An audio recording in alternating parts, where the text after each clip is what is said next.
বিসমিল্লাহির রহমানির রহিম। সবাইকে প্রীতি ও শুভেচ্ছা জানিয়ে আমি শুরু করতে যাচ্ছি স্পোকেন ইংলিশের একবারে প্রারম্ভিক যে লার্নার তাদেরকে উদ্দেশ্য করেই।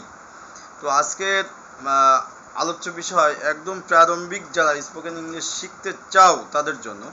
তো শুরুতেই আমি যে কথাগুলি বলবো, প্রথম এই বলতে চাচ্ছি বা শিখাইতে চাচ্ছি, আমি একটি কাজ করি বা আমি কাজটি করি, এটা ট্রান্সলেটটা কি হবে বা কি হতে পারে।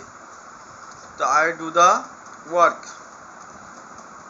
আমি কাজটি করছি। I am doing the work, আমি কাজটি করেছি। I have done the work, আমি 1 ঘন্টা যাবৎ কাজটি করছি। I have been doing the work for an hour, আমি কাজটি করেছিলাম। আই ডিড দ্য ওয়ার্ক, আমি কাজটি করছিলাম। I was doing the work, আমি কাজটি করব। I will do the work, আমি কাজটি করতে থাকবো। I will be doing the work. Start at beginning learners যারা, তাদের জন্য এই ভিডিওটি। তো আজকে আমি আরেকটি ভার্ব নিয়ে আলোচনা করব। এই আরেকটি ভার্ব নিয়ে আলোচনা করে এখানেই এই লার্নিংয়ের সমাপ্তি টানবো। তো সে ভাবটি হচ্ছে ক্যাচ, CATCH, ক্যাচ অর্থ ধরা।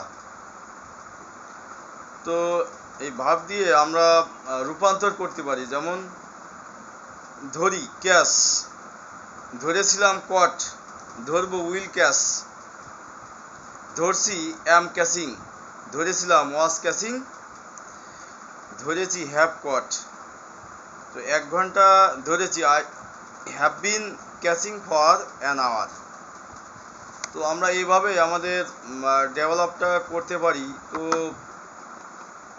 সময় স্বল্পতার কারণেই অনেকগুলি ভাব দিয়ে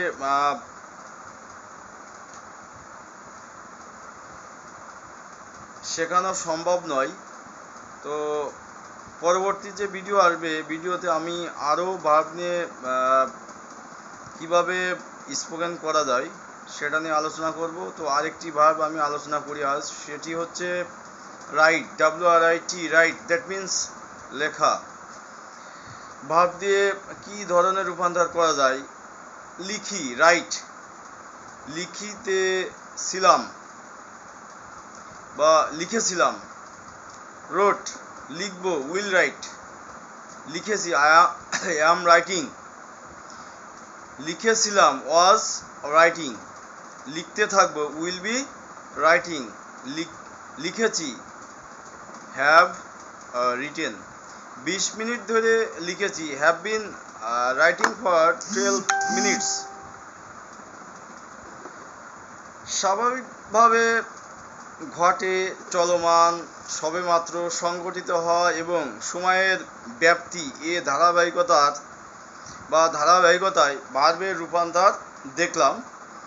তো চলুন এবার বর্তমান, অতীত এবং ভবিষ্যৎ ও ধারাবাহিক মেঘ দিয়ে তৈরি বা রূপান্তর লক্ষ্য করা যাক। তো আজকে এ পর্যন্তই। আগামী পর্বে আমরা দেখব মেক ভার্ব দিয়ে কিভাবে রূপান্তর করা যায় বা স্পোকেন করা যায়। তো আল্লাহ হাফেজ, no more today, next video will come very soon.